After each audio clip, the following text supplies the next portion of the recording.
Nipah virus பாதித்த அனைவரும் குணமடைந்தாங்க.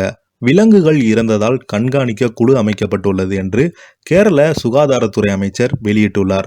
என்ன தகவல்னு இந்த வீடியோல முழுமையாக பார்த்து தெரிஞ்சுக்கலாம். அதுக்கு முன்னாடி நம்ம சேனலை சப்ஸ்கிரைப் பண்ணாதவங்கலாம் சப்ஸ்கிரைப் பண்ணிக்கோங்க.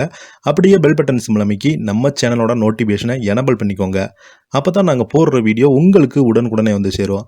நிபா வைரஸ் பாதித்த 4 பேருக்கு தொடர்ந்து சிகிச்சை அளிக்கப்பட்டதை அடுத்து அவர்கள் பாதிப்பில் இருந்து மீண்டு வந்துள்ளனர். அவர்கள் நேற்று டிஸ்சார்ஜ் செய்யப்பட்டுள்ளனர் என்று தகவல் கிடைத்துள்ளது. கேரள மாநிலம் கோழிக்கூட்டில் நிபா வைரஸ் பாதித்து கடந்த செப்டம்பர் மாதம் 30ஆம் தேதி வரையும் இந்த மாத தொடக்கத்தில் 2 பேரும் மரணமடைந்தாங்க.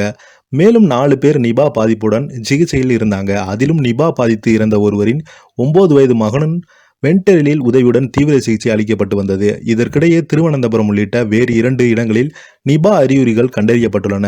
இதையடுத்து கேரளாவை ஒட்டியுள்ள தமிழ்நாடு, கர்நாடகா மாநிலங்கள் சுகாதாரத்துறை உஷார்படுத்தப்பட்டுள்ளது. கேரளாவில் இருந்து காய்ச்சல் பாதித்தவர்கள் வந்தால் எல்லைப் பகுதியில் தடுத்து நிறுத்த திருப்பி அனுப்பப்பட்டுள்ளன. அதே சமயம் கேரளாவில் நிபா பாதித்தவர்களுடன் தொடர்பில் இருந்தவர்களுக்கு தொற்று என சாம்பிள் பரிசோதனை தெரிய வந்துள்ளது.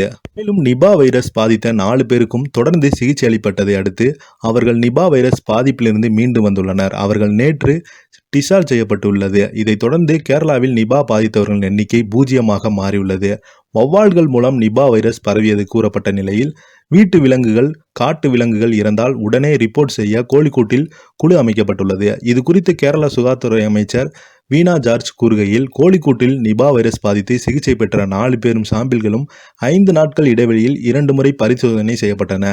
2 பரிசோதனைகளும் நெகட்டிவ் என ரிசல்ட் வந்தது. அவர்கள் ரத்தம், சிறுநீர் உள்ளிட்ட 3 வகையான சாம்பிள்களை ஆய்வுக்கு அனுப்பியதால் அனைத்திலும் நெகட்டிவ் என வந்ததை தொடர்ந்து 4 பேரும் டிஸ்சார்ஜ் செய்யப்பட்டுள்ளனர். அவர்களை வீட்டுக்கு அனுப்புவதற்கு முன்பு அவர்களின் வீடுகளில் சுகாதாரம் உறுதி செய்யப்பட்டு அவர்கள் மேலும் 14 நாட்கள் வீட்டிலேயே தனிமைப்படுத்திக் கொள்ளும்படி அறிவுறுத்தப்பட்டுள்ளது. அவர்கள் மற்றவரிடமிருந்து தொற்று பரவாமல் இருப்பதற்கு இந்த நடவடிக்கை ஏற்படுத்தப்பட்டுள்ளது என்று சுகாதாரத்துறை அமைச்சர் கூறியுள்ளார். நிபா வைரஸ் பாதிக்கப்பட்டவர் தொடர்பில் இருந்தவர்களின் 568 பேர் இப்போது தனிமைப்படுத்தலில் உள்ளனர்.